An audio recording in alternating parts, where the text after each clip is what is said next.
하나님 말씀 같이 나누겠습니다. 사도행전 16장 16절부터 28절까지 말씀입니다. 사도행전 16장 16절부터 28절까지 말씀입니다.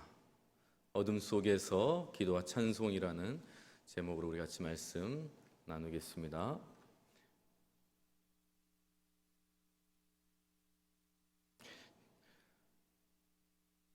저하고 교독으로 봉독하도록 하시겠습니다. 사도행전 16장 16절부터 28절입니다. 우리가 기도하는 곳에 가다가 점치는 귀신 들린 여종 하나를 만나니 점으로 그 주인들에게 큰 이익을 주는 자라. 그가 바울과 우리를 따라와 소리질러 이르되 이 사람들은 지극히 높은 하나님의 종으로서 구원의 길을 너희에게 전하는 자라 하며 이같이 여러 날을 하는지라. 바울이 심히 괴로워하여 돌이켜 그 귀신에게 이르되 예수 그리스도의 이름으로 내가 내게 명하노니 그에게서 나오라 하니 귀신이 즉시 나오니라. 여종의 주인들은 자기 수익의 소망이 끊어진 것을 보고 바울과 실라를 붙잡아 장터로 관리들에게 끌어갔다가 상관들 앞에 데리고 가서 말하되 이 사람들이 유대인인데 우리 성을 심히 요란하게 하여 로마 사람인 우리가 받지도 못하고 행하지도 못할 풍속을 전한다 하거늘 우리가 일제히 일어나 고발하니 상관들이 옷을 찢어 벗기고 매로 치라 하여 많이 친 후에 옥에 가두고 간수에게 명하여 든든히 지키라 하니 그가 이러한 명령을 받아 그들을 깊은 옥에 가두고 그 발을 착고에 든든히 채웠더니 한밤중에 바울과 실라가 기도하고 하나님을 찬송하며 죄수들이 듣더라. 이에 갑자기 큰 지진이 나서 옥토가 움직이고 문이 곧 다 열리며 모든 사람의 메인 것이 다 벗어진지라. 간수가 자다가 깨어 옥문들이 열린 것을 보고 죄수들이 도망한 줄 생각하고 칼을 빼어 자결하여 하간을 같이 읽습니다. 바울이 크게 소리질러 이르되 내 몸을 상하지 말라. 우리가 다 여기 있노라 하니. 아멘. 금요기도 성도 여러분, 이 땅의 소망은 하나님인 줄 믿습니다. 여러분, 소망이 주님께 있는 거죠. 여러분, 많은 이들이 돈이 있어야 되고 또 성공해야 된다라고 말은 하지만 우리가 경험해 봤잖아요. 코로나 한 번 오니까, 여러분, 또한 전쟁이 일어나니까, 예상치 못한 가뭄과 폭우가 오니까 우리가 그렇게 열심히 쌓아 올렸던 공든탑이 한 번에 다 무너지는 거 우리가 다 경험하고 있잖아요. 그럼 이 땅의 소망은 주님인 줄 믿습니다. 하나님께 있는 거예요. 그리고 이 소망을 누가 전해야 하겠는가? 여러분, 이 땅의 소망이 하나님이라고 한다면 이 소망을 누가 전해야 되겠어요? 제가 할까요? 저만 할까요?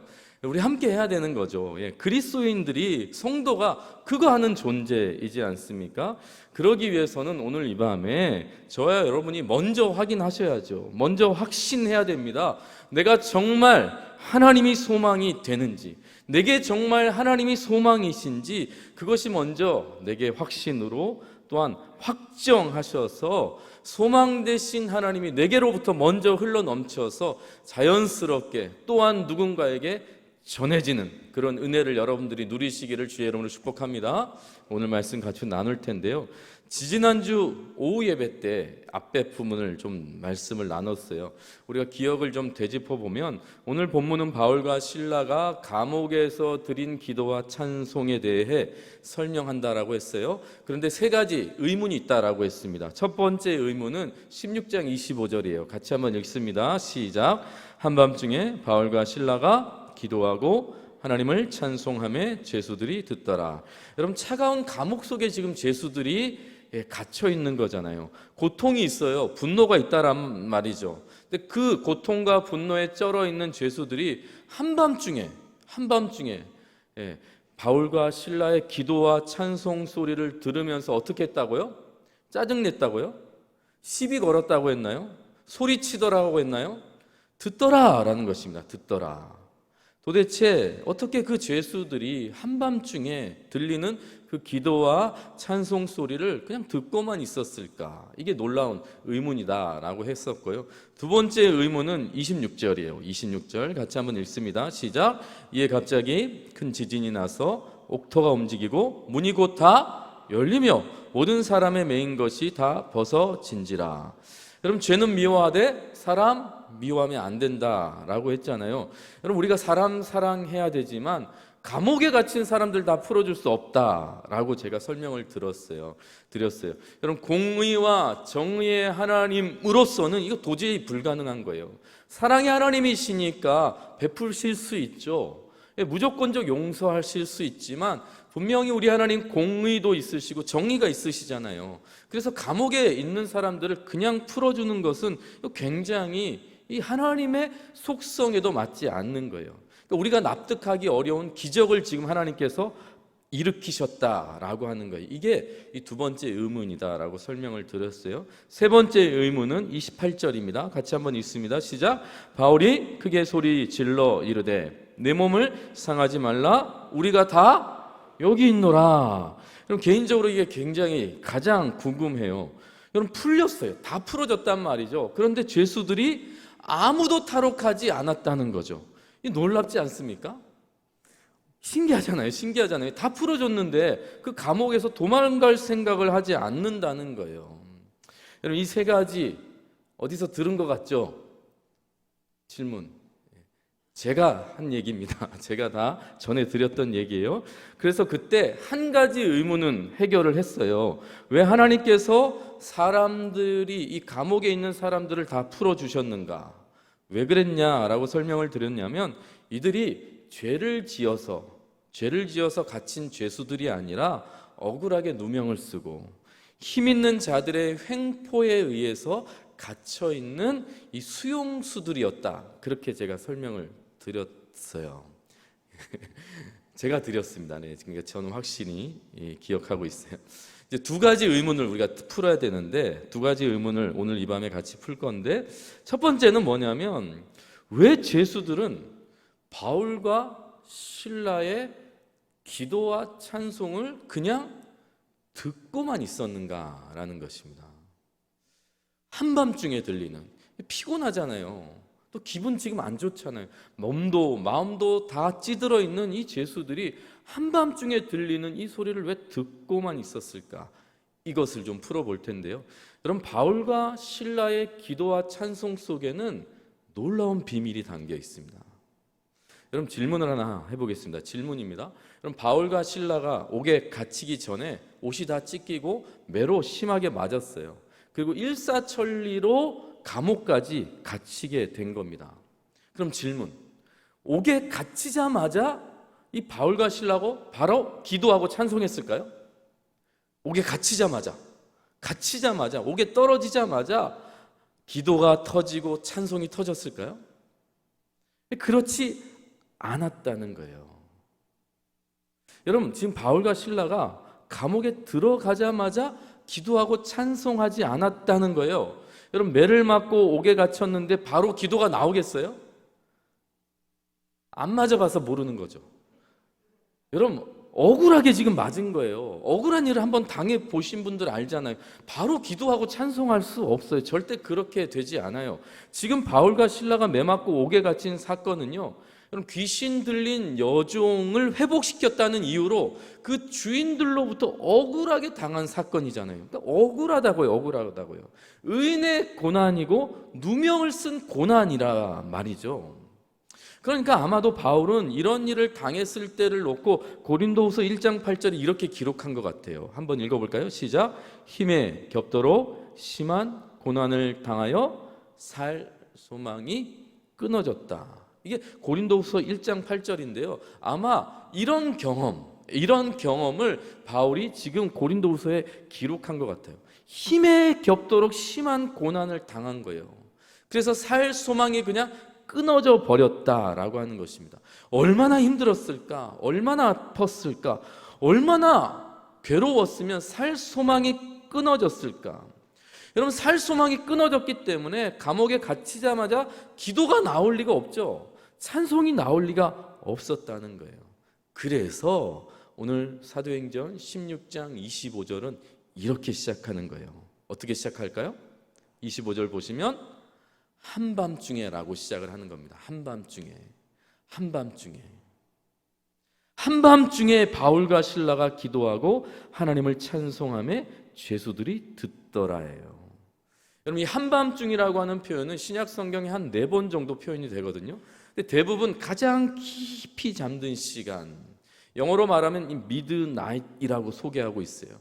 가장 어두울 때, 칠흑 같은 밤, 인생 그래프로 따지면 인생이 가장 그냥 바닥인 상태, 더 이상 내려갈 곳이 없는 가장 밑바닥 같은 상태의 때를 말하는 거예요. 그러니까 바울과 실라가 옥에 갇혔어요.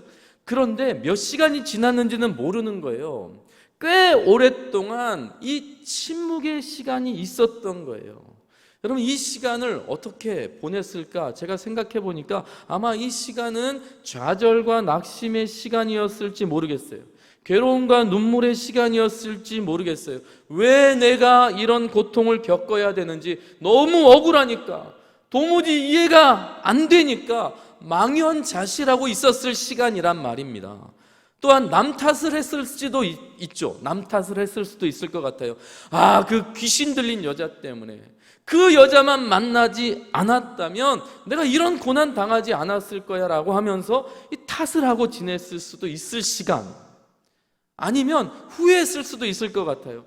괜히 내가 예수 이름을 외쳐가지고, 괜히 예수 이름을 외치는 바람에 귀신이 떠나가가지고 그 주인들이 열받아서 내가 이런 고난을 당했겠구나, 후회하는 시간이 있었을지도 모르겠단 말이죠. 아니면 하나님을 원망하는 시간이 있을 수도 있겠죠. 하나님이 고쳤으니까 하나님이 책임져야지, 왜 내게 이런 고난을 당하게 하셨냐고 하면서 하나님을 원망하는 그 오랜 깊은 시간이 있었을 거예요. 그러니까 바울과 실라가 옥에 갇히고 나서 이해할 수 없는 상처 때문에, 아픔과 눈물 때문에 꽤 오랜 시간, 오랜 밤을 지나 보낸 거예요. 그러다가 한밤중이 찾아온 거죠. 깊은 밤. 그때 기도가 시작되었다라고 하는 것입니다. 여러분, 어쩌면 이 기도가 믿음이 충만해서 시작한 기도가 아닐 수 있어요. 그저 고통 속에서, 이 어둠 속에서 아무것도 보이지 않는데 그냥 바라볼 분이 하나님밖에 없으니까 지푸라기 잡는 심정으로 기도했을 수도 있겠죠. 그저 하나님 이게 뭡니까? 라고 하염없이 그렇게 토하고 쏟아 놓았을지도 몰라요. 그런데 그렇게 한밤중에 기도가 터졌을 때에, 그때 하나님께서 그 기도를 들으시고 바울과 실라의 입술에 찬송을 덧입혀 주었다라고 하는 것입니다. 여러분, 그래서 저는 성경이 이렇게 기록되었다고 생각해요. 다시 한번 보시면 한밤중에 바울과 실라가 기도하고, 그리고 하나님을 찬송하며 죄수들이 듣더라라는 것입니다. 여러분, 바울과 실라의 찬송은요, 그냥 한 게 아니에요. 억울한 마음에, 답답한 마음에, 좌절하는 마음에 기도가 시작되고 바울과 실라의 마음속에 하나님께서 찬송을 부르게 하셨다는 거예요. 그러니까 이 바울과 실라의 기도와 찬송은 바울과 실라의 고백과 노래가 아니라 하나님께서 그들의 마음속에 찾아오셔서 부르게 하시고, 그리고 부르짖게 하신 기도와 찬송이라고 하는 것입니다. 바울과 실라가 기도하는 가운데 하나님의 어루만지심을 경험한 거예요. 하나님의 위로를 경험한 거예요. 그러니까 찬송이 터진 거죠. 여러분, 야고보서 5장 13절 같이 한번 읽어볼까요? 시작. 너희 중에 그는 기도할 것이요 즐거워하는 자가 있느냐? 그는 찬송할지어다. 여러분, 우리는 기도하라, 찬송하라고 하니까 이게 내가 하면 되는 거라고 생각하지만, 여러분, 기도와 찬송은요, 수동태예요. 주시는 거예요. 하게 하시는 거예요. 그럴 때 능력이 나타나는 줄 믿습니다. 여러분, 왜 죄수들이 그냥 듣고만 있었겠어요? 바울과 실라의 고백이라고 하면 짜증냈겠죠. 인간적으로 들리지 않았겠어요? 그런데 하늘의 음성으로 들렸기 때문에, 하나님께서 주시는 천상의 하모니로 들렸기 때문에 그 죄수들이 그 찌든 감옥 속에서 위로와 평안을 누린 거죠. 그러니까 그냥 듣게 되는 거예요. 듣게 되는 거예요. 여러분, 신앙생활 할수록 깨닫는 건, 신앙은 영원한 수동태다. 기도도 마찬가지예요. 찬송도 마찬가지예요. 내가 하는 것 같지만 되게 하시는 거예요. 하나님의 은혜로 되게 하시는 거예요. 여러분 욥을 보세요. 원망과 불평과 분노로 시작하잖아요. 여러분 한나를 보세요. 술 취한 여자처럼 그렇게 보일 정도로 실성하듯 기도가 시작되잖아요. 여러분 다윗을 보세요. 식음을 전폐하고 기도한단 말이죠. 그런데 그렇게 시작한 애타는 부르짖음이 호금의 메아리로 끝나는 것이 아니라 울리는 꽹과리로 끝나지 않더라는 거예요. 비록 불평과 원망으로 시작했을지라도 반드시 그 기도 속에 하나님께서 역사하셔서 찬송이, 슬픔이 변하여 기쁨이, 하나님께서 주시는 평안이 임하게 된다는 거예요. 여러분 우리 하나님께서는 부르짖는 자들의 기도를 들으시고 부르짖는 자들의 기도 속에 찬송을 주시는 줄 믿으시기 바랍니다. 여러분 오늘 이 밤에 여러분 부르짖는 자를 외면하지 않는 하나님의 마음을 집중해 보셨으면 좋겠어요. 나는 그냥 한숨을 쉴지라도 하나님께서 그 한숨 소리에 반응하신다는 거예요. 응답을 주신다는 거예요. 사랑하는 금요 기도 성도 여러분, 왜 하나님께서 고난받는 자들을 기도하게 하시고 저들의 입술에 찬송을 주시겠어요? 이사야 61장 3절 말씀입니다. 같이 한번 읽을까요? 시작. 무릇 시온에서 슬퍼하는 자에게 화관을 주어 그 죄를 대신하며 기쁨의 기름으로 그 슬픔을 대신하며 찬송의 옷으로 그 근심을 대신하시고 그들이 의의 나무 곧 여호와께서 심으신 그 영광을 나타낼 자라 일컬음을 받게 하려 하심이라. 여러분 뒷부분 보세요. 여호와께서 심으신 그 영광을 나타낼 자라 일컬음을 받게 하려 하심이라. 여러분 이게 성도의 정체성이에요. 여러분 이 땅에 하나님의 영광을 나타내는 유일한 자는 바로 하나님의 백성인 줄 믿으시기 바랍니다. 하나님의 성도만이 하나님의 영광을 나타낼 유일한 존재라고요. 우리는 그의 기르시는 양이요 그의 백성이며 사랑하는 자녀임을 믿으십니까? 여러분 그러면 그 자녀만이, 그 백성만이, 그 기르시는 양만이 하나님의 영광을 나타낼 존재라는 것입니다. 여러분 그 존재들을 하나님께서 그냥 두신다고요? 그 고통 가운데 그냥 버려두신다고요? 찬송하지 못하고 그냥 좌절하고 불평하고 원망하는 자들을 그냥 두신다고요? 아니요.